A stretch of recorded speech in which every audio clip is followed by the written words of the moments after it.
So today I am making homemade bread and chicken gnocchi soup.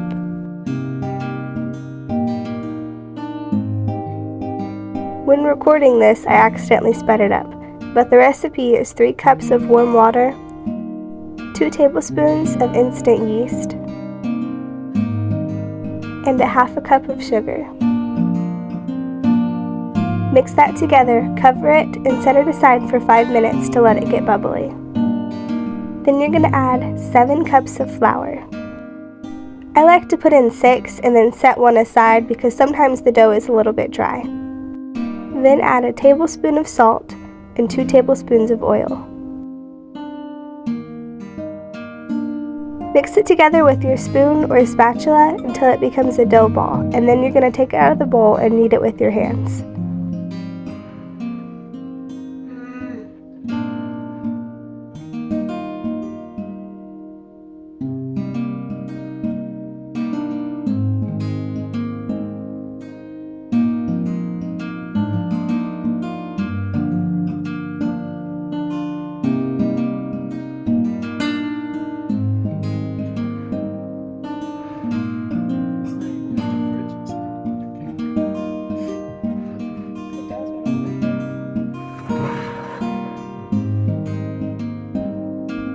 Then you knead it for 8 minutes. If it feels a little too wet and sticky, then slowly add in the extra flour that we set aside.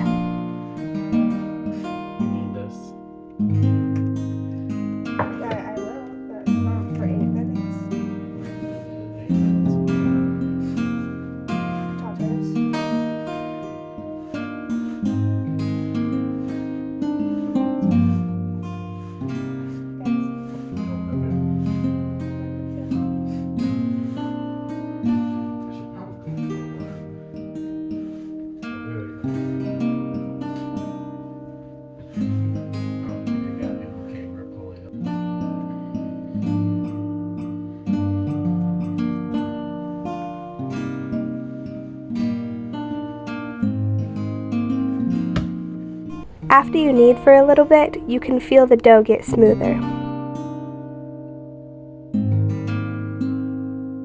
Then after your 8 minutes, you're going to shape it into a ball, put it back in your bowl, and let it rise for 1 hour.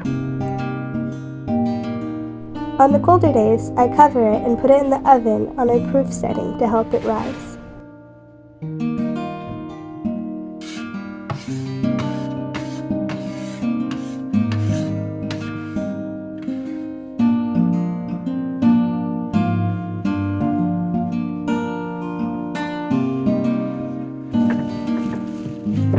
To make the gnocchis, I peeled about a half a bag of red potatoes.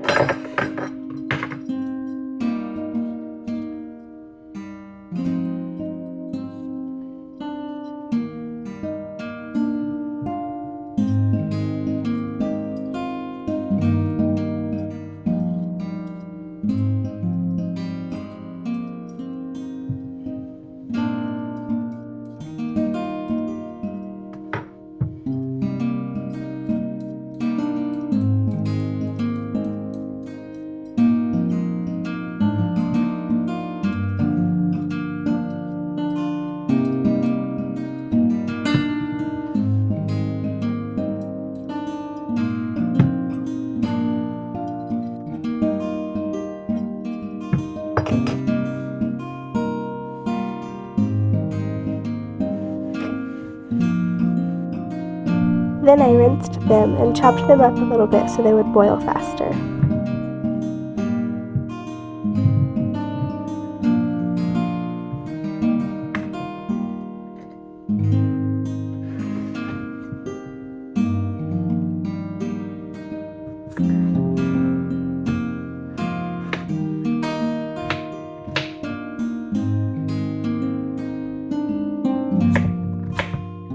Then I boiled them till they were soft.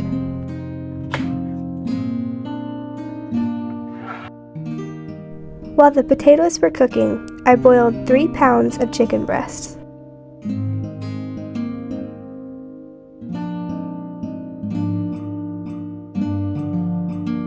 Then it was time to shape the bread and put it into pans for the second rise.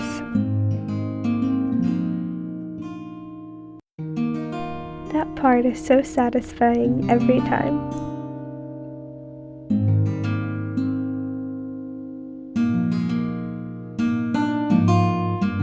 Take your dough out of the bowl and then press it out onto the counter. This recipe makes 3 loaves, so we're going to split our dough into 3.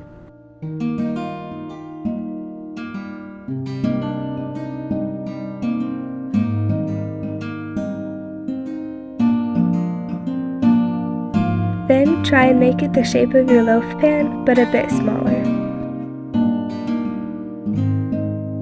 I brushed the inside of my pan with melted butter, but apparently forgot to record it.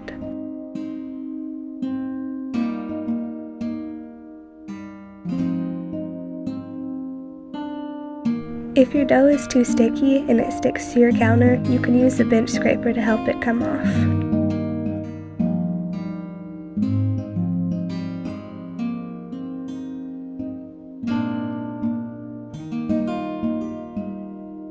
Then we're going to set them aside and let them rise for another hour.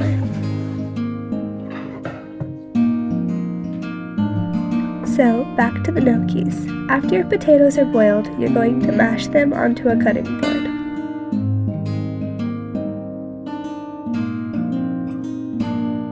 I use this fancy potato masher and it makes it so much easier.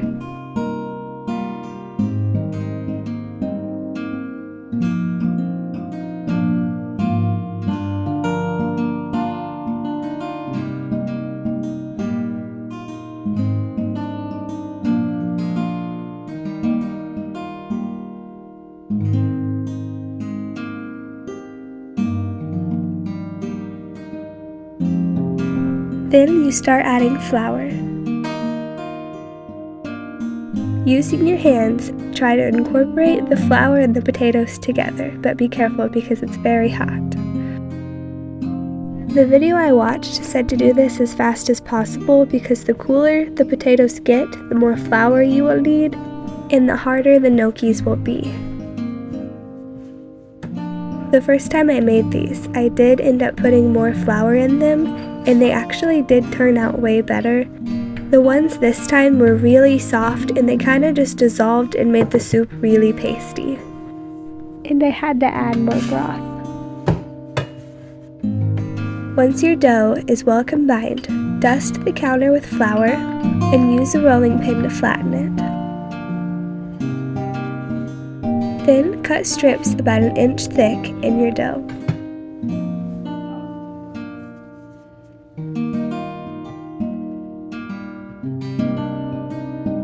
Dust the counter with flour again and then roll out the dough with your hands. To start the soup, add 1 stick of butter to a pot. Then add 1.5 tablespoons to 2 tablespoons of minced garlic. Then cut your celery and throw that in. I also added in a bag of shredded carrots. But I was having some camera troubles and it did not record.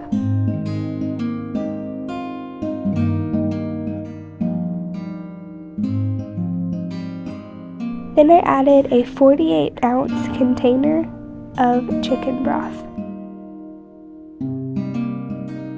After my broth got hot, I cut up the gnocchis and added them to the pot.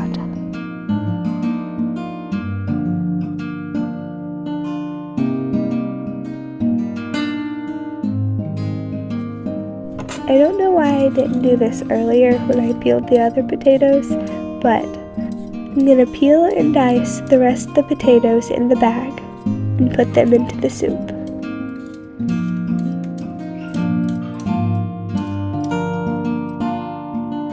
I always add a few whole baby carrots. We call them the winning carrots. After my bread has finished rising, I'm going to put it in the oven at 275 degrees for about 30 minutes. A bunch of the clips that I recorded for this video did not save, but I added spinach, shredded chicken, and 2 tablespoons of Italian seasoning.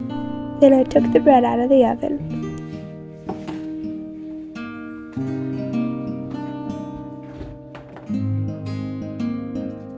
I was very impatient to cut this bread, so I took it out of the pan right out of the oven.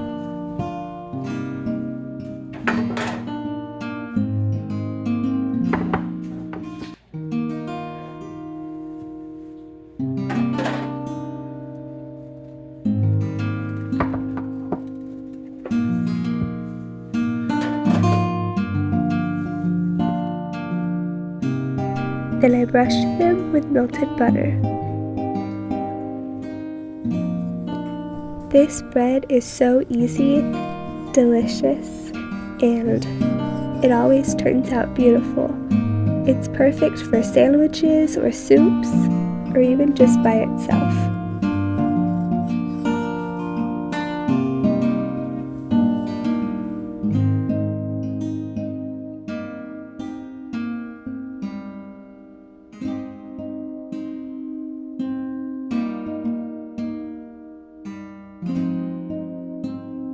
Thank you for coming along with me today, and don't forget to like and subscribe.